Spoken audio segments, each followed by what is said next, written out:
कि आपने जीवन भर अपने देश भारत को सबसे ऊपर रखने की बात कही है। जब आप 8 साल के थे, तब आप आरएसएस में शामिल हुए, जो हिंदू राष्ट्रवाद के विचार का समर्थन करता है। क्या आप आरएसएस के बारे में बता सकते हैं और उनका आप पर क्या प्रभाव पड़ा? आप जो भी आज हैं और आपके राजनीतिक विचारों के विकास पर उनका क्या प्रभाव पड़ा? देखिए, एक तो बचपन में कुछ न कुछ करते रहना ये स्वभाव था मेरा। मुझे याद है मेरे यहाँ एक माकोसी, मुझे नाम बड़ा याद नहीं, वो सेवा दल के शायद हुआ करते थे। माकोसी सोनी ऐसे कुछ तो भी थे। अब वो एक बजाने वाली डफली जैसा रखते थे अपने पास और वो देशभक्ति के गीत और उनकी आवाज़ भी बहुत अच्छी थी। तो हमारे गाँव में आते थे, तो अलग-अलग जगह पे उनके कार्यक्रम होते थे। तो मैं पागल की तरह बस उनको सुनने चला जाता था। रात-रात भर उनके देशभक्ति के गाने सुनता था, मुझे मज़ा आता था। क्यों आता था वो पता नहीं है। वैसे ही मेरे यहाँ राष्ट्रीय स्वयंसेवक संघ की शाखा चलती थी। शाखा में तो खेल-कूद होता लेकिन देशभक्ति के गीत होते थे। वो मन को ज़रा बड़ा मज़ा आता था, एक मन को छूता था, अच्छा लगता था। तो ऐसे ही करके हम संघ में आ गए। तो र संघ के एक संस्कार तो मिले कि भाई कुछ भी सोचो, करो, अगर वो पढ़ते हो तो भी सोचो कि मैं इतना पढूँ मैं देश के काम आऊँ। अगर व्यायाम करता हूँ, मैं ऐसा व्यायाम करो कि मेरा शरीर भी देश को काम आए। ये संघ के लोग सिखाते रहते हैं। अब संघ एक बहुत बड़ा संगठन है, शायद अब उसके 100 साल हो रहे हैं, ये 100वाँ वर्ष है और दुनिया में इतना बड़ा स्वयंसेवी संगठन कहीं होगा ऐसा मैंने तो नहीं सुना है। करोड़ों लोग उसके साथ जुड़े हुए हैं। लेकिन संघ को समझना इतना सरल नहीं है।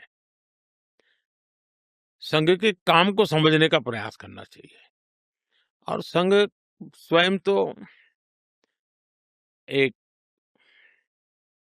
पर्पज ऑफ लाइफ जिसको कहे, इसके विषय में आपको एक अच्छी दिशा देता है। दूसरा, देश ही सब कुछ है और जन सेवा ही प्रभु सेवा है।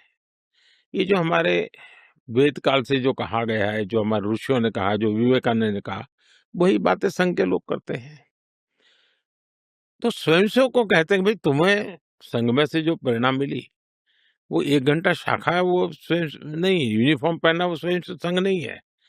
तुमने समाज के लिए कुछ करना चाहिए और वो उस प्रेरणा के आज ऐसे काम चल रहे हैं, जैसे कुछ स्वयंसेवकों ने सेवा भारती नाम का संगठन खड़ा किया है। ये सेवा भारती जो गरीब बस्तियां होती है, झुग्गी-झोपड़ी में गरीब लोग रहते हैं, जिसको वो सेवा बस्ती कहते हैं। मेरी मोटी-मोटी जानकारी है, करीब 1.25 लाख सेवा प्रकल्प चलाते हैं वो और किसी सरकार की मदद के बिना समाज की मदद से वहां जाना, समय देना, बच्चों को पढ़ाना, उनके हेल्थ की चिंता करना, ऐसे ऐसे काम करते हैं। संस्कार उनके अंदर लाना, उस इलाके में स्वच्छता का काम करना, यानी बिल्कुल 1.25 लाख एक छोटा नंबर नहीं है।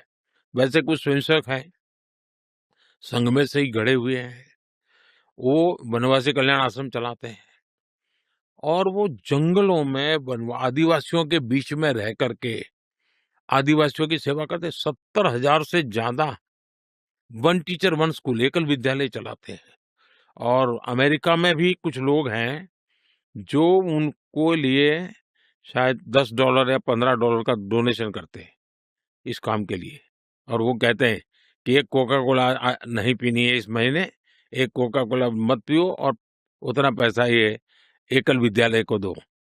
अब 70,000 एकल विद्यालय आदिवासी बच्चों को पढ़ाने के लिए करना, कुछ स्वयंसेवकों ने शिक्षा में क्रांति लाने के लिए विद्या भारती नाम का संगठन खड़ा किया।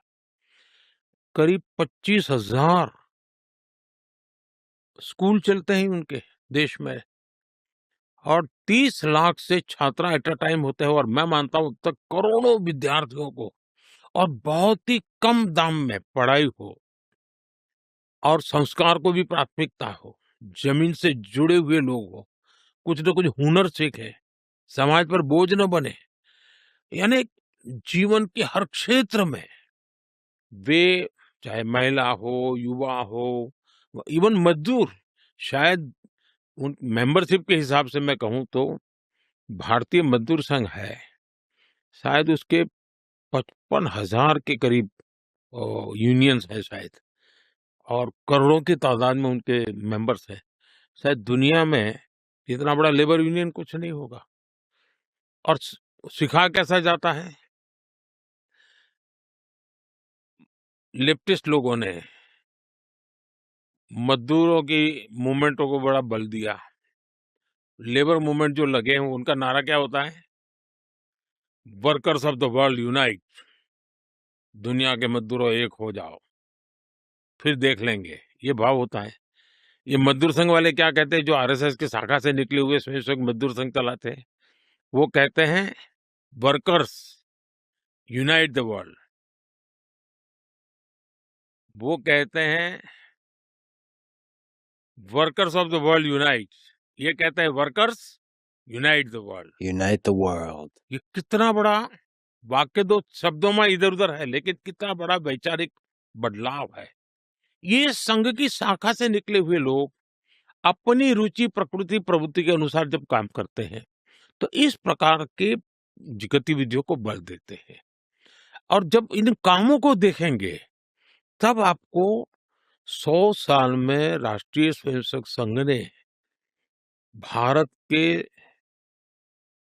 सारे चकाचौंध दुनिया से दूर रहते हुए एक साधक की तरह समर्पित भाव से, तो मेरा ये सौभाग्य रहा कि ऐसे पवित्र संगठन से मुझे संस्कार मिले जीवन के, लाइफ ऑफ पर्पज में जो मिला।